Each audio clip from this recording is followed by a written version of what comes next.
तो मेरे प्यारे साथियों, आज के इस लेक्चर में हम लोग एक बायोलॉजी के मोस्ट इम्पॉर्टेंट चैप्टर को स्टार्ट करने वाले हैं। उस चैप्टर का नाम है कोशिका। जी हाँ, कोशिका चैप्टर बहुत ही मोस्ट इम्पॉर्टेंट चैप्टर माना जाता है बायोलॉजी के अंदर। अगर आप बीपीएससी टीआरई 4 की तैयारी करते हो, एईडी का एग्जाम आने वाला है, रेलवे ग्रुप डी के लिए मोस्ट इम्पोर्टेंट साबित होगा। रेलवे की तमाम एग्जाम जो बायोलॉजी से क्वेश्चंस पूछते हैं, तो सभी एग्जाम के लिए मोस्ट इंपॉर्टेंट साबित होगा। तो आप लोगों को बिल्कुल भी बीच से स्किप करके नहीं देखना है, शुरू से लेकर अंत तक देखिए, हेल्पफुल साबित होगा। तो चलिए, इसको हम लोग इंग्लिश में सेल के नाम से जानते हैं, सभी लोगों को पता है सेल कहा जाता है कोशिका को। अब आपके मन में मेरे प्यारे साथियों एक क्वेश्चन आ रहा होगा कि आखिर ये सेल होता क्या है। तो देखिए, ये सेल होता क्या है।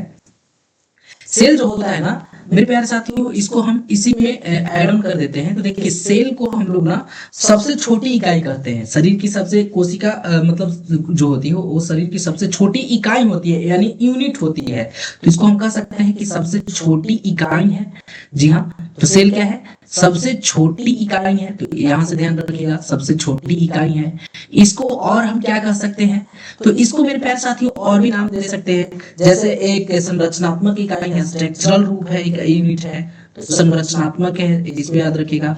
संरचनात्मक इकाई भी हम इसे कह सकते हैं। तो संरचनात्मक इकाई इसे कहा जाता है। ठीक है, तो इसको याद रखिएगा कि संरचनात्मक इकाई के अलावा भी और चीजें हैं जो हम कह सकते हैं। जैसे कि इसको हम लोग ना क्रियात्मक इकाई कह सकते हैं। क्या कह सकते हैं? क्रियात्मक इकाई कह सकते हैं। इसको याद रखिएगा, क्रियात्मक इकाई कह सकते हैं। ठीक है, तो मेरे प्यारे साथियों, आप लोगों को समझ में आ रहा होगा कि बहुत ही संवेदनशील चैप्टर है। और यहाँ से हम लोगों को उसके बाद टिश्यूज के बारे में पढ़ना होगा, फिर अंग पढ़ना होगा, अंग तंत्र फिर बनेगा। तो सेल से ही ये सब चीजें बनती है, तो तमाम चीजों को हम लोग देखेंगे। तो क्रियात्मक इकाई भी इसे कहा सकते हैं, जीवन की मूलभूत आधार भी कहा जाता है। ठीक है, तो इसको और किस नाम से जान सकते हैं? तो जीवन की मूलभूत इकाई। ठीक है, तो जीवन की मूलभूत इकाई भी इसे कहा जाता है। जीवन की मूलभूत इकाई के नाम से भी इसे जाना जाता है। तो इन चार चीजों को आप लोगों को ध्यान देना होगा। सबसे छोटी इकाई है, यानी यूनिट है, सबसे छोटी यूनिट है। संरचनात्मक इकाई है, जिसको हम कोशिका को कह सकते हैं। क्रियात्मक इकाई कह सकते हैं, जीवन की मूलभूत इकाई कह सकते हैं। अब मेरे प्यारे साथियों, आप लोगों को पता होगा कि कोशिका, देखिए कोशिका इतना छोटा है ना, सेल है। देखिए, इस सेल जो होता है ना, सेल छोटी इकाई होती है, यानी यूनिट होती है। और बहुत सारे जब कोशिकाएं मिल जाती है ना, तो बहुत सारे जब कोशिकाएं मिल जाती हैं, तो उसी से निर्माण होता है मेरे प्यारे साथियों ऊतक का, यानी टिश्यूज का निर्माण होता है कोशिकाओं के मिलने से। ठीक है, और उसके बाद बहुत सारी जब ऊतक मिल जाएंगे, टिश्यूज मिल जाएंगे, तो उसी से निर्माण होगा अंग का। किसका निर्माण होता है? तो अंग का निर्माण होता है। उसके बाद मेरे प्यारे साथियों, बहुत सारे जब अंग मिल जाएंगे, तो अंग तंत्र बनाएंगे। क्या बनाएंगे? अंग तंत्र बनाएंगे, यानी बोल सकते हैं कि मानव शरीर बन जाता है। जी हाँ, मानव शरीर बन जाता है। तो आप लोग याद रखिएगा कि कोशिकाओं के मिलने से ऊतक यानी टिश्यूज का निर्माण होता है। बहुत सारे टिश्यूज मिलेंगे तो अंग का निर्माण कर लेंगे, और बहुत अंग मिल जाएंगे तो अंग तंत्र का, यानी एक पूरे शरीर का स्ट्रक्चर तैयार हो जाएगा। तो इन सब चीजों को ध्यान में रखना है। इसके अलावा एग्जाम में आता है मेरे प्यारे साथियों, क्या इसको आप बीपीआई मान लीजिएगा, कि कोशिका को सबसे पहले किसने खोजा। ठीक है, कोशिका को सबसे पहले किसने खोजा, आपसे क्वेश्चन पूछ सकता है। कोशिका की खोज, कोशिका की खोज सबसे पहले किसने किया था? तो देखिए, सबसे पहले की बात अगर आएगी ना, सबसे पहले की बात आएगी कि कोशिका की खोज सबसे पहले किसने किया है, तो मेरे प्यारे साथियों एक व्यक्ति का नाम याद रखिएगा, और उस व्यक्ति का नाम है रॉबर्ट हुक। क्या नाम है? Robert Hooke. तो रॉबर्ट हुक ने मेरे प्यारे साथियों सबसे पहले मृत कोशिका की खोज की थी। जी हाँ, 1665। कब? 1665 में मृत कोशिका की खोज करने वाले व्यक्ति का नाम था मेरे प्यारे साथियों रॉबर्ट हुक। मृत कोशिका, तो मृत कोशिका की खोज किसने किया है? तो रॉबर्ट हुक ने किया है। याद रखिएगा, सबसे पहले मृत कोशिका की ही खोज हुई थी। ठीक है, उसके बाद रॉबर्ट हुक ने बहुत सारे चीज खोजे हैं, जैसे पादप कोशिका भी इन्हीं ने खोजा है। रॉबर्ट हुक की बात करें तो रॉबर्ट हुक ने ही मेरे प्यारे साथियों पादप कोशिका को भी खोजा है। तो याद रखिएगा, पादप कोशिका को भी सबसे पहले किसी ने खोजा है, तो रॉबर्ट हुक का ही नाम आएगा। ठीक है, तो याद रखिएगा पादप कोशिका की खोज। ठीक है, और किया छाल के रूप में। ठीक है, उसके बाद देखिए एक चीज आप लोगों को और ध्यान में रखना है कि जीवित कोशिका को किसने खोजा। ठीक है, ये तो मृत कोशिका को रॉबर्ट हुक ने खोजा है, लेकिन जीवित कोशिका को किसने खोजा आप बता सकते हैं? तो जीवित कोशिका की अगर बात आएगी ना, तो जीवित कोशिका को खोजने वाले व्यक्ति का नाम लीवेनहॉक है। ठीक है, जीवित कोशिका को किसने खोजा है? तो जीवित कोशिका की खोज मेरे प्यारे साथियों लीवेनहॉक, उस व्यक्ति का नाम क्या है? लीवेनहॉक। इसको मैं लिख लेता हूं, लीवेनहॉक। क्या नाम है? लीवेनहॉक नाम है, लीवेनहॉक। तो याद रखिएगा लीवेनहॉक के द्वारा जीवित कोशिका की खोज की गई थी 1674। कब? 1674 में। तो 1674 आप लोग इसको याद रखिएगा। और भी तमाम चीजें हैं। चलिए अब हम लोग इसको नेक्स्ट स्लाइड में समझने का प्रयास करेंगे।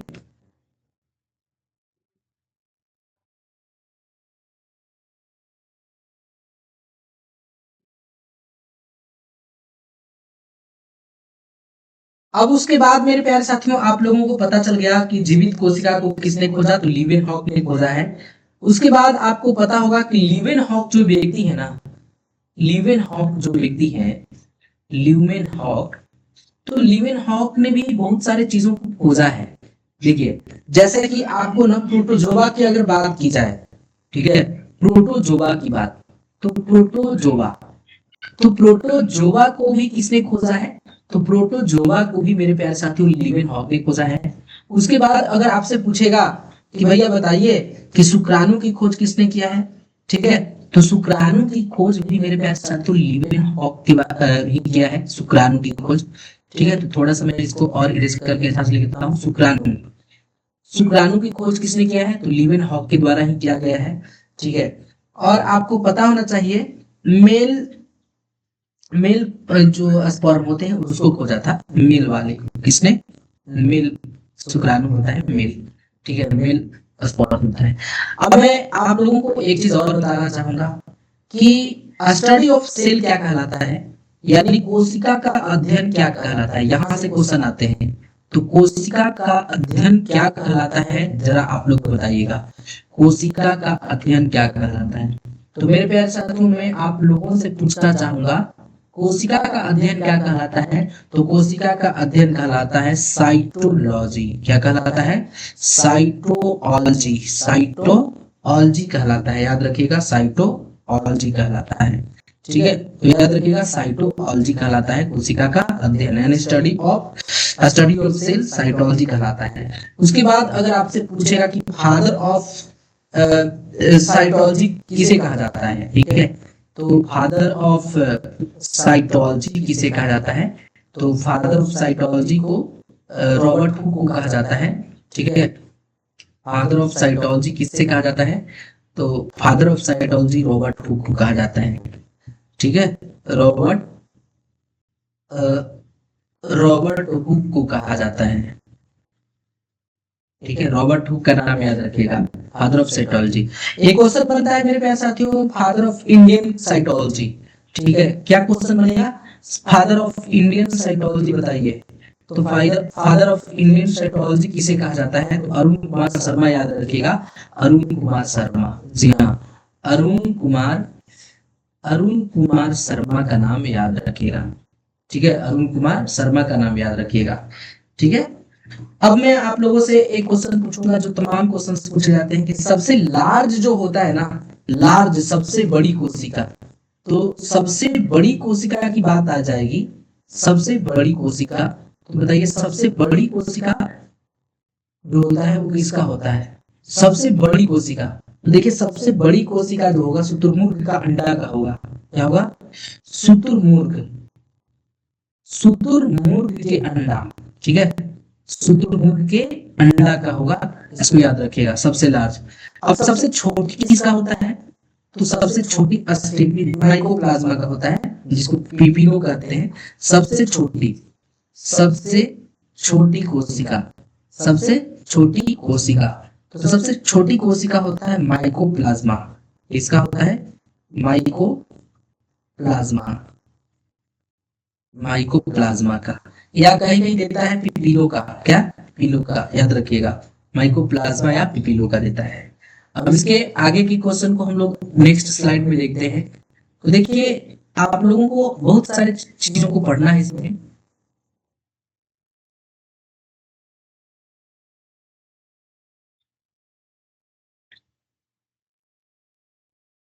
स्मॉल जो सेल है उसको मैं बता दिया कि माइकोप्लाज्मा होते हैं। उसके बाद आपको पता होना चाहिए कि जंतु या मनुष्य के अंदर सबसे लंबी कोशिका क्या होता है। ठीक है, क्वेश्चन पूछ सकता है, जंतु या मनुष्य, जंतु या मनुष्य, तो बताइए जंतु या मनुष्य के अंदर, जंतु या मनुष्य के अंदर सबसे बड़ी कोशिका, सबसे बड़ी कोशिका। तो जो सेल होता है ना मनुष्य या शरीर के जीव के अंदर सबसे बड़ी सेल, तो उसको हम लोग मेरे प्यारे साथियों क्या कहते हैं, तो नर्व सेल के नाम से, यानी तंत्रिका कोशिका के नाम से जानते हैं। क्या? Nerve cell. नर्व सेल आपको याद रखना है, नर्व सेल को हिंदी में हम लोग तंत्रिका कोशिका के नाम से जानते हैं। ठीक है, तंत्रिका कोशिका, तो याद रखिएगा नर्व सेल को तंत्रिका कोशिका कहा जाता है। तंत्रिका कोशिका याद रखिएगा। ठीक है, तो इतना चीज को याद रखिएगा। उसके बाद मेरे प्यारे साथियों आपको याद रखना है साइटोलॉजी के थ्योरी को, यानी सिद्धांत याद रखना है, सेल थ्योरी को। तो देखिए मैं इसमें बता देता हूँ, कोशिका के सिद्धांत। ठीक है, आखिर किसने दिया था, तो ये क्वेश्चन पूछता है कोशिका का सिद्धांत। ठीक है, कोशिका का सिद्धांत याद रखिएगा कि कोशिका का क्या सिद्धांत, तो कोशिका का सिद्धांत जिसको हम लोग इंग्लिश में क्या कहेंगे, तो इंग्लिश में मेरे प्यारे साथियों सेल थ्योरी कहेंगे। क्या कहेंगे? सेल थ्योरी कहेंगे। इसको याद रखिएगा, सेल थ्योरी कहा जाता है। ठीक है, सेल थ्योरी कहा जाता है, तो इसको भी ध्यान रखिएगा। अब सेल थ्योरी क्या है, तो दो व्यक्ति थे, एक व्यक्ति का नाम था, एक व्यक्ति का नाम था मेरे प्यारे साथियों स्लाइडेल। क्या नाम था? स्लाइडेल। ठीक है, स्लाइडेल जो थे ना वो बोटनीज थे। क्या था? बोटनी के वैज्ञानिक थे, तो याद रखिएगा बोटनीज, बोटनिस्ट थे। और एक व्यक्ति का नाम था स्वान। क्या नाम था? स्वान। तो एक स्लाइडेन थे और एक कौन थे? स्वान थे। तो स्लाइडेन जो थे बोटनिस्ट थे, लेकिन जो स्वान थे वो जोलिस्ट थे, यानी जोलॉजी के वैज्ञानिक थे। ठीक है, तो याद रखिएगा जोलिस्ट थे। अब मैं बात करता हूं कि कोशिका के सिद्धांत को स्लाइडेन और स्वान ने दिया था, ये बात तो हमें समझ में आ गया। लेकिन स्लाइडेन ने कब दिया, तो स्लाइडेन ने 1838 में दिया। कब दिया? 1838 में सेल ऑफ थ्योरी दिया। उसके बाद अगर बात करें स्वान ने कब दिया, तो ये 1839 में दिया। कब दिया? 1839 में दिया। ठीक है, नई कोशिका का निर्माण पूरे कोशिका के विभाजन से होता है। वीर चाव के द्वारा बताया गया इस बात को, इसको याद रखिएगा। नई जो कोशिका होती है ना, तो नई कोशिका का निर्माण जो होता है ना, नई कोशिका का निर्माण, नई कोशिका का निर्माण जो मेरे प्यारे साथियों आप लोग देखते हैं, नई कोशिका का निर्माण जो होता है पुराने कोशिका के विभाजन से। क्या? पुराने कोशिका के विभाजन, पुराने कोशिका के विभाजन से होता है, पुराने कोशिका के विभाजन से होता है, विभाजन से होता है। याद रखिएगा, पुराने कोशिका के विभाजन से होता है। अब मैं आप लोगों को बता दूं कि पुराने कोशिका के विभाजन होंगे तो नई कोशिका बनेंगे। ठीक है, तो ऐसा नहीं है कि कोशिका का निर्माण हुआ तो पुराने कोशिका के विभाजन से, ऐसा नहीं भैया। जब जब कोशिका का विभाजन होगा तो जाहिर सी बात है कि पुराने कोशिका, नई कोशिका का निर्माण जो होगा पुराने कोशिका से ही होगा, वो विभाजित होंगे तभी बनेंगे। और इस बात को किसने बताया था, तो वी चाउ ने बताया था। याद रखिएगा, वी चाउ ने बताया था। ठीक है, कि नई कोशिका का निर्माण जो होता है वो पुराने कोशिका से होता है। तो इसको किसने बताया था, तो इसको मेरे प्यारे साथियों बताया था वीर चाउ ने बताया था। तो इसको याद रखिएगा, वीर चाउ ने बताया था, इसको याद रखिएगा, वीर चाउ ने बताया था। अब उसके बाद आप लोगों को टाइप्स ऑफ सेल भी समझने हैं इसी चैप्टर में। तो कितने प्रकार के होते हैं, तो इसको भी ध्यान रखिएगा कितने प्रकार के होते हैं। तो चलिए अब हम लोग टाइप्स ऑफ सेल को भी ध्यान रखेंगे। नेक्स्ट जो आप लोग ध्यान दीजिएगा, टाइप्स ऑफ सेल। ठीक है, टाइप्स ऑफ सेल को ध्यान रखिएगा, टाइप्स ऑफ सेल। तो मेरे प्यारे साथियों, नंबर की बात करें तो ये दो नंबर के हिसाब से, नंबर के हिसाब से दो प्रकार के होते हैं। कौन कौन? तो देखिए, एक कोष्कीय होते हैं और एक बहुकोष्कीय होते हैं। तो ये नंबर के हिसाब से हो रहे हैं क्या? तो एक कोष्कीय, एक कोष्कीय, एक कोशिकीय जीव होता है, एक कोशिकीय। ठीक है, एक कोशिकीय हो गया। उसके बाद सेकेंड नंबर पे आप लोग याद रखिएगा, बहुकोशिकीय। सेल कितने प्रकार के? बहुकोशिकीय, नंबर के हिसाब से। ठीक है, ये बहुकोशिकीय हो गए, तो याद रखिएगा बहुकोशिकीय हो गए। ठीक है, तो ये नंबर के हिसाब से हम बात कर रहे हैं। ठीक है, नंबर के हिसाब से बात कर रहे हैं। नंबर के हिसाब से दो प्रकार के होता है, एक एक कोशिकीय होता है, दूसरा बहुकोशिकीय होता है। जैसे एक कोशिकीय में आप लोग ध्यान दीजिएगा कि बहुकोशिकीय में आपको तो यार बहुत सारा चीजें याद आएगा, लेकिन एक कोशिकीय वाला अमीबा और पैरामीशियम का नाम याद रखिएगा। अमीबा एक आ जाएगा, अमीबा, और दूसरा जो आ जाएगा वो आ जाएगा पैरामीशियम, याद रखिएगा, पैरामीशियम। ठीक है, पैरामीशियम। तो आप लोग याद रखिएगा कि अमीबा और पैरामीशियम जो होते हैं कोशिकीय जीव के उदाहरण होते हैं। उसके बाद कोशिका का विभाजन के आधार पर अगर हम बात करें तो ये कितने प्रकार के होते हैं? विकास के आधार पर कोशिका, देखिए वो तो नंबर के आधार पे था ना, अब विकास के आधार पर, ठीक है, विकास के आधार पर कोशिका का प्रकार। ठीक है, विकास के आधार पर कोशिका का, कोशिका का, कोशिका की प्रकार। ठीक है, कोशिका की प्रकार, विकास के आधार पर कोशिका की प्रकार, कोशिका के प्रकार, कोशिका के प्रकार यहाँ कर लीजिएगा, कोशिका के प्रकार, तो याद रखिएगा कोशिका के प्रकार, याद रखिए।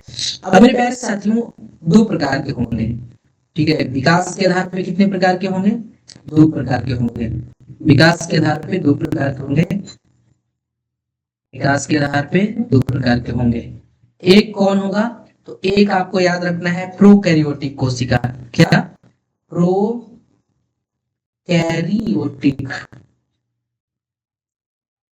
Prokaryotic, prokaryotic. इसको थोड़ा सा मैं इरेज कर देता हूं। प्रोकैरियोटिक, देखिए विकास के आधार पर प्रोकैरियोटिक कोशिका हो गया, और एक हो जाएगा यूकैरियोटिक। क्या हो जाएगा? यूकैरियोटिक, यूकैरियोटिक, यूकैरियोटिक, याद रखिएगा यूकैरियोटिक।